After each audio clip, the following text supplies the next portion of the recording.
ముదిరాజ్ టీవీకి స్వాగతం. ముదిరాజులను బీసీడీ నుంచి బీసీఏలోకి మారుస్తామని కాంగ్రెస్ ప్రభుత్వం మేనిఫెస్టోలో చెప్పడం జరిగింది. అందులో భాగంగా ముదిరాజులను బీసీడీలో నుంచి బీసీఏలోకి చేర్చవద్దు అని సిద్దిపేట జిల్లా కేంద్రంలో ప్రెస్ క్లబ్లో బీసీ కులాలు అందరూ కలిసి సమావేశం ఏర్పాటు చేసుకోవడం జరిగింది. ముదిరాజులను చేర్చుకుంటే మనకు అన్యాయం జరుగుతుందని వారందరూ ప్రోగ్రాం ఏర్పాటు చేసుకున్నారు.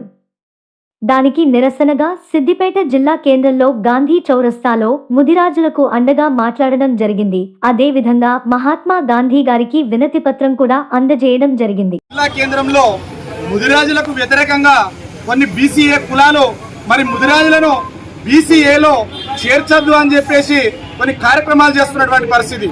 అయ్యా, ఇలా మేము తెలియజేస్తా ఉన్నాం రాష్ట్ర ప్రభుత్వానికి. ఇలా ముదిరాజుల సంఖ్య 64 లక్షలు ఉందని చెప్తున్నారు కదా. బీసీఏలో చేరిస్తే బీసీఏలో ఉన్నటువంటి కులాలకు మేము అన్యాయం చేయట్లేదు. బీసీఏలో ఉన్నటువంటి ముదిరాజ్ సామాజిక వర్గాన్ని బీసీఏలో చేరిస్తే బీసీఏకు ఉన్నటువంటి శాతాన్ని పెంచండి. శాతాన్ని పెంచి ముదిరాజులకు కానీ బీసీఏలో ఉన్నటువంటి ఇతర కులాలకు కానీ న్యాయం చేయాల్సిన అవసరం ఉంది. అదేవిధంగా ఇలా ముదిరాజులు అనుకుంటే ఏం జరుగుతుందో ఈ రాష్ట్రంలో గత ప్రభుత్వాలు చూసినాయి. రాష్ట్ర వ్యాప్తంగా ముదిరాజులకు సీట్లు ఇవ్వకపోతే గద్దెలు దించినటువంటి పరిస్థితి.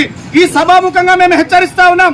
ముదిరాలు తేనెటీగ లాంటి వాళ్ళు, మీరు తేనె తట్టను కనుక కదిలిస్తే ఈ రాష్ట్రంలో ఏం జరుగుతుందో కూడా ఇతర కులాలు కావచ్చు, అగ్రవర్ణాలు కావచ్చు, ప్రభుత్వాలు కావచ్చు గుర్తు చేసుకోవాల్సినటువంటి పరిస్థితి ఉంది. వెంటనే బేషరతుగా బీసీఏ ఉన్నటువంటి కులాలు మేము మీకు అన్యాయం చేయట్లేదు, మా వల్ల మీకు అన్యాయం జరగదు, మీకు న్యాయంగా మీరు కూడా అడగండి ప్రభుత్వాన్ని.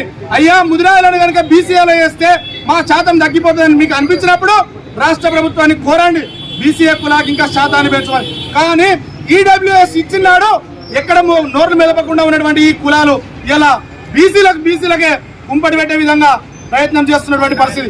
కాబట్టి బేషరతుగా ముదిరాలను బీసీఏలోకి మార్చాలి. లేని పక్షంలో ఈ రాష్ట్ర వ్యాప్తంగా పెద్ద ఎత్తున ఉద్యమాలు ఉద్యుక్తం చేస్తామని తెలియజేస్తూ జై ముదిరాజ్.